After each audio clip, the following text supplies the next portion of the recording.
Ladies and gentlemen, I am delighted to welcome you to this conference also on behalf of the European Physical Society and to give you a short introduction to the society itself. The European Physical Society was founded in 1968 in Geneva as a further demonstration of the determination of scientists to collaborate as close as possible in order to make their positive contribution to strengthen European cultural unity. EPS is a non-profit association which currently unites 42 member societies all over Europe. We also have 3,500 individual members and associate members, which are research institutions and companies. So this Federation of National Physical Societies represents currently more than 130,000 European physicists and takes care of various aspects: physics research, science policy, and education. As far as research is concerned, it is divided in divisions and groups, which cover all the fields of physics, as you can see here. Don't ask me why one field is a division and another one is a group. This is more of a historical issue. The divisions and groups are very active in organizing outstanding conferences. Here you see a list of the conferences that were organized in 2019, when coming together personally was still possible.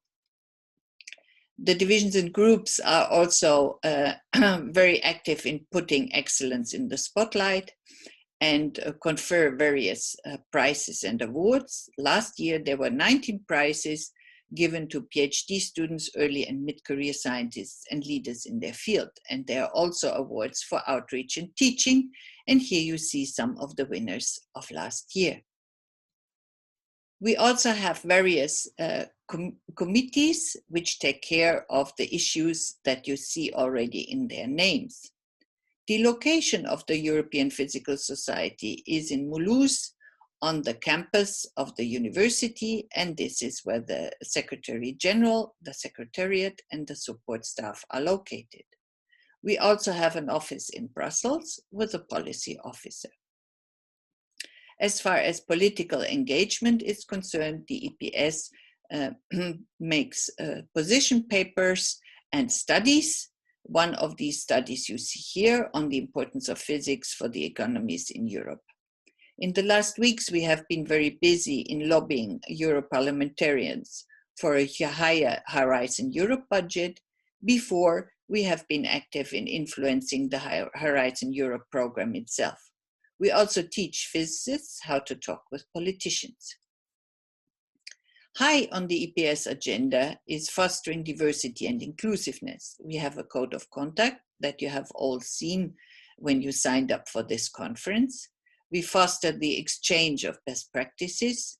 We regularly have interviews of female physicists in the in the electronic newsletter of the European Physical Society.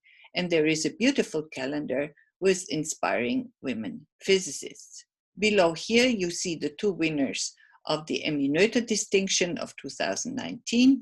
In spring, it is always a junior scientist, and in autumn, it is always a senior scientist that is honored. Another important program is the EPS Historic Sites program, which was created in 2011 to commemorate places associated with an event, a discovery, research, or a body of work that made important contributions to physics. Up to now, 54 historic sites have been inaugurated in 21 countries, and 86 requests have been accepted so far. But if you can think of another place that deserves to be honored, don't hesitate to make a proposition. For the young physicists in Europe, there is the Young Minds Project, which was started in 2010 as a platform to encourage leadership in young researchers in physics through the yearly leadership meetings, to foster the distribution of information in local communities and institutions with outreach events, and of course to connect the young scientists. There are 52 local sections right now in 28 countries. And if you see that the map is still a bit empty on where you are, please consider to be a faculty member that encourages the young scientists to organize in the local section. Of course, as every learned society, we also have publications. The EPL is our scientific publication, which you certainly know. Every 3 months, we have the Europhysics news, which comes out both on paper and electronically. And every month, there is EEPS, the electronic newsletter.